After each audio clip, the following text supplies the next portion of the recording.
భారతదేశపు మహాగ్రంథాలు, కావ్యాల సంపూర్ణ సంకలనం. సబ్స్క్రైబ్ చేయండి. తిలక్. లోపల పంచపాండవులు కాలిపోతున్నారు. అందరూ నించుని కబుర్లు చెప్పుకుంటున్నారే. పదండి, నీళ్ల కడవలు తీసుకుని పదండి. ఎవరైనా మంటలారిపే ప్రయత్నం చెయ్యండి. పదండి.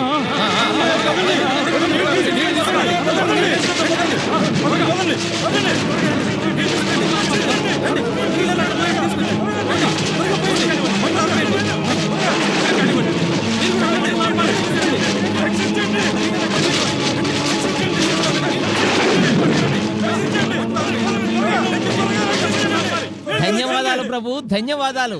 అగ్నిదేవుడు చాలా ప్రసన్నుడయ్యాడు. అగ్నిదేవుడు మాట వదిలే మిత్రమా. మా శకుని దేవులు గనక ప్రసన్నులైతే అప్పుడు చూడు ఈ కార్యానికి ఏ ప్రతిఫలం లభిస్తుందో. జయ జయ ధ్వానాలు మిన్ను ముడతాయి.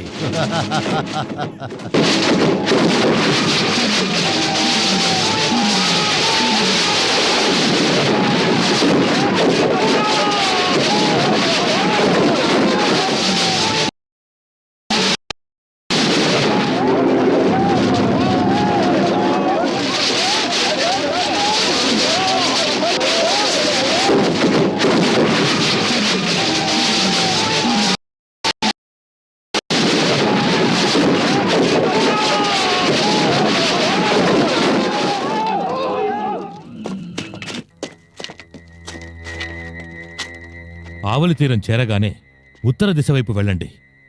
10 కోసులు వెళ్ళాక ఒకే చోట 4 వటవృక్షాలు కనిపిస్తాయి. ఆ చతుర్వటి నుంచి పశ్చిమం వైపు 20 కోసులు వెళ్ళిన తర్వాత ఒక చిన్న కొండ కనిపిస్తుంది. ఆ కొండని కూడా దాటిన తర్వాత తిన్నగా వెళ్ళండి. అక్కడ ఏ నగరమూ లేదు. కొంతమంది వనజాతుల వాళ్ళు నివసిస్తున్నారు. అక్కడితో హస్తినాపుర రాజ్య సరిహద్దులు పూర్తవుతాయి. పాంచాల దేశ సరిహద్దు ప్రారంభమవుతుంది. ఆ పాంచాలంలో ఏదో ఒక గ్రామంలో ఇవే వేషాలతో నివసిస్తుండండి. అక్కడికే మీకు మహామంత్రుల వారి 2వ సందేశం అందుతుంది.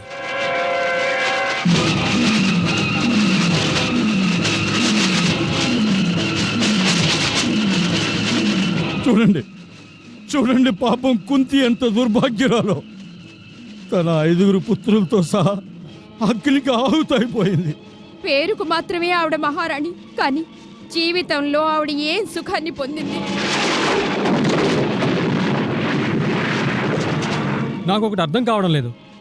ఇంత పెద్ద భవనం మాడి మసైపోయింది, కానీ ఇందులో ఇటుకలు గాని రాళ్లు గాని ఎక్కడా కనిపించడం లేదు. కానీ నాకెందుకో ఒక సందేహం కలుగుతోంది. ఒకవేళ దుర్యోధనుడు వాళ్ళు ఏమైనా ఎత్తుగడ వేశారేమో? అయ్యుండొచ్చు. నేను విన్నాను, యుధిష్ఠిరుణ్ణి యువరాజుని చేసినప్పటినుంచి వాళ్ళందరి మనసుల్లో ఈర్ష్య, ద్వేషాలు రగులుకున్నాయి అని. ఆ ద్వేషాగ్నితోటే తను 5 పాండవుల్ని భస్మం చేశారు. అవును అవును, ఇప్పుడు వాళ్ళ కళ్ళు చల్లబడి ఉంటాయి. ఇక మీదట వాళ్ళ మనసులకి శాంతి లభిస్తుంది. లేదు, ఎప్పటికీ ఉండదు. వానికి శాంతి ఎప్పటికీ లభించదు. గుర్తుంచుకో, చేసిన ఏ పాపమైనా మనిషి ఆత్మని జీవితాంతం లోపలే దొరిచేస్తూ ఉంటుంది. అంతేనా? ఇది భయంకరమైన పాపం. వారికి జీవితాంతం మనశ్శాంతి లభించదు. చివరికి వాళ్ళ అంతం ఇంతకంటే భయంకరంగా ఉంటుంది.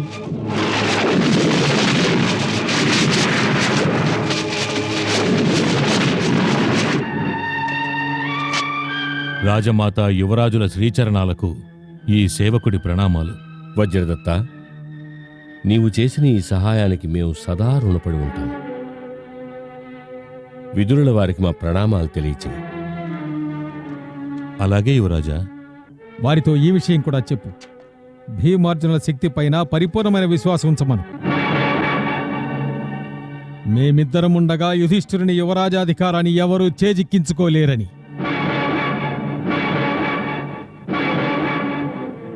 వారి ఆజ్ఞానుసారం ప్రస్తుతం వారు చెప్పినట్టు మేమందరం అజ్ఞాతవాసంలోకి వెళ్ళిపోతాము. కానీ ఎంతో కాలం భిక్షుకుల వేషంలో మేముండలేమని చెప్పండి. మా అగ్రజుని అధికారాన్ని చేజిక్కించుకునేందుకు ఈ అర్జునుడు తన ధనుష్టంకారంతో హస్తినాపుర ప్రజలను మేల్కొల్పడానికి వస్తాడని చెప్పండి.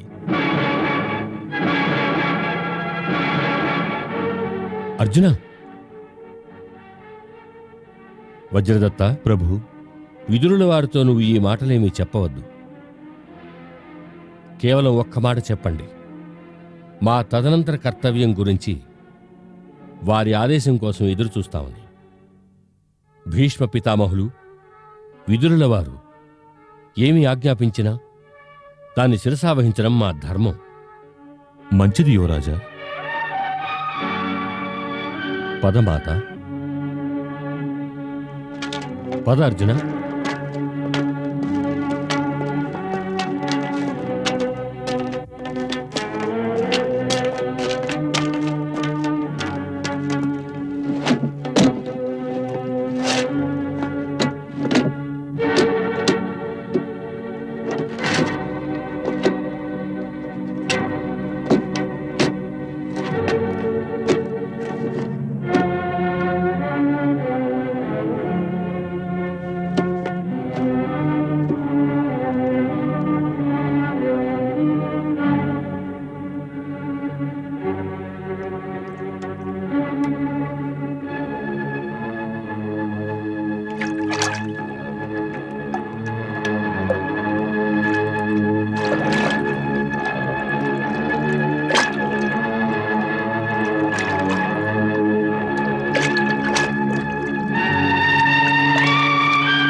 వీరసేన, నువ్వు తక్షణం గుర్రం మీద బయలుదేరి వెళ్ళు.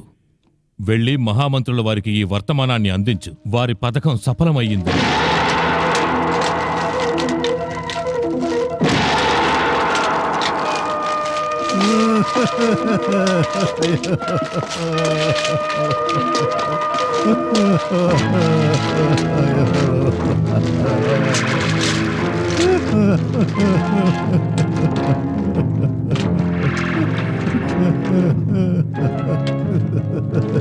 భగవంతుడా, ఈ ఘోరం చూడ్డానికా నేను ఇంకా బతుకున్నాను? మా యువరాజు దుస్థితిని నేను కళ్ళారా చూడాలా? ఇక నేను మా మహారాజుకు నా ముఖం ఇలా చూపించను. ఈ అగ్ని ప్రమాదం మన వారణావత నగరానికి మాసిపోని కళంకం తెచ్చిపెట్టింది. కళంకం తెచ్చిపెట్టింది. భగవంతుడా, ఈ దృశ్యం చూడడానికి ముందే నేనెందుకు మరణించలేదు? నేనెందుకు మరణించలేదు? నన్ను క్షమించండి మహారాణి కుంతి, నేను మిమ్మల్ని రక్షించలేకపోయాను.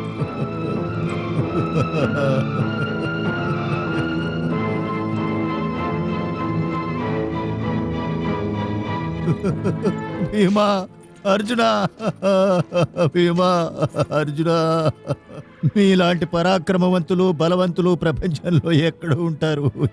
ఎక్కడ ఉంటారు?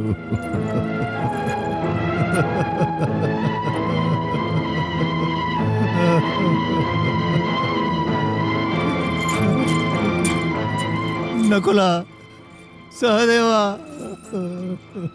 నకులా, సహదేవా, ఎంత ఘోరం జరిగింది! ఎంత ఘోరం జరిగింది!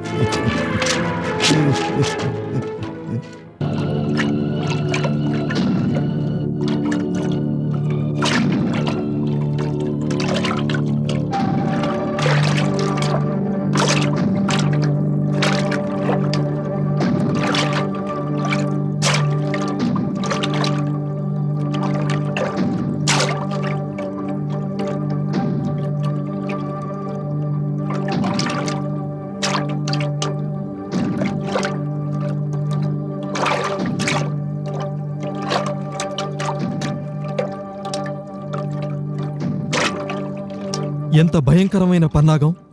ఆ సమయంలో మనం నిద్రిస్తూ ఉండుంటే అంతా సర్వనాశనమై ఉండేది అగ్రజ. అవును నకుల, నేడి ఆపద నుండి విదురుడే మనందరి ప్రాణాలు కాపాడాడు. మనందరం వారి కృతజ్ఞులై ఉండాలి. మనం ఎన్ని జన్మలెత్తినా వారి రుణం తీర్చుకోలేం. అవశ్యం. వారు మనందరికీ ఎంతో ఉపకారం చేశారు. వారికి మనము కృతజ్ఞులమై ఉండాలి. అంతేకాదు, మన అందరి ప్రాణాలు కాపాడిన వారికి కూడా చేతులు జోడించి నమస్కరించాలి మనం. ఎవరికమ్మా? వారే జీవన్మరణాలు రెంటిని శాసించే స్వామి, ఆ శ్రీకృష్ణ భగవానునికి.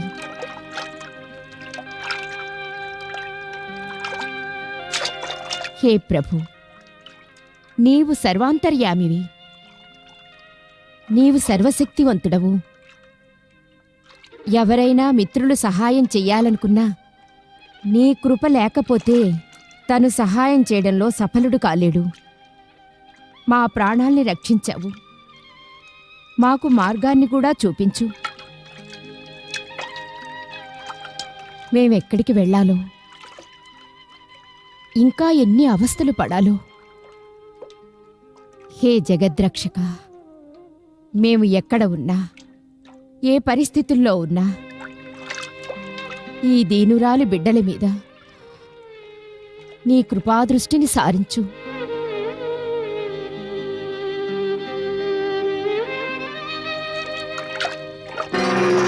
రక్షించు, రక్షించు, రక్షించు స్వామి. ये भजन्ति तुमां भक्त्या मयि ते तेषु चाप्यहम् सर्वदा प्रतिजानीहि न मे भक्ता प्रणश्यति.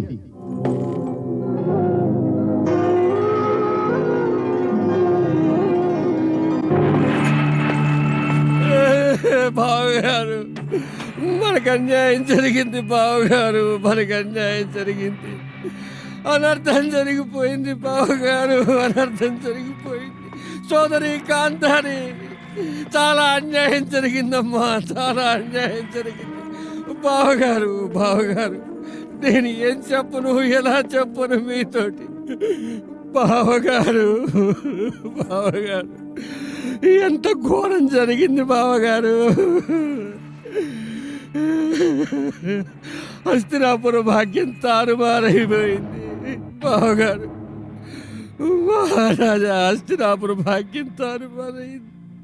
మన కులదీపకుడు అంతరించిపోయాడు మహారాజా, మన కులదీపకుడు అంతరించిపోయాడు, మన కులదీపకుడు అంతరించిపోయాడు. నా దుర్యోధనుడు కుశలమేనా? నా మిగిలిన పుత్రులు ఎవరికి ఏం కాలేదుగా? చెప్పు చెప్పు చెప్పు చెప్పు శకుని. లేదు బావగారు, భగవంతుడు మన వాళ్ళని చల్లగా చూశాడు, వాళ్ళకేం కాలేదు, వాళ్ళకేం కాలేదు. అయితే మరి ఎవరి కులదీపకుడు అంతమయ్యాడు? చెప్పు.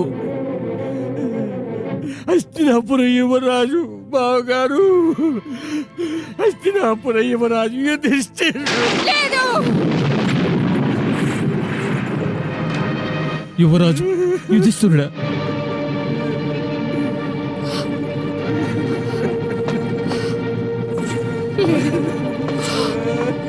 లేదు, యువరాజు యుధిష్ఠిరుడు, యుధిష్ఠిరుడు హస్తినాపుర దీపకుడు. ఏమైనది వానికి? అగ్నిలో కాలిపోయాడు బావగారు, కాలిపోయాడు. మనల్ని అందరినీ వదిలేసి స్వర్గానికి వెళ్ళిపోయాడు. హస్తినాపురాన్ని శోక సంద్రంలో ఉంచి తను వెళ్ళిపోయాడు బావగారు, వెళ్ళిపోయాడు. ఏమంటున్నావు సోదరా? యుధిష్ఠిరుడు, నా ప్రియ యుధిష్ఠిరుడు వెళ్ళిపోయాడా? ఈ దుర్ఘటన ఎలా జరిగింది? ఎలా జరిగింది ఈ దుర్ఘటన? మన దౌర్భాగ్యం గాంధారి, మన దౌర్భాగ్యం.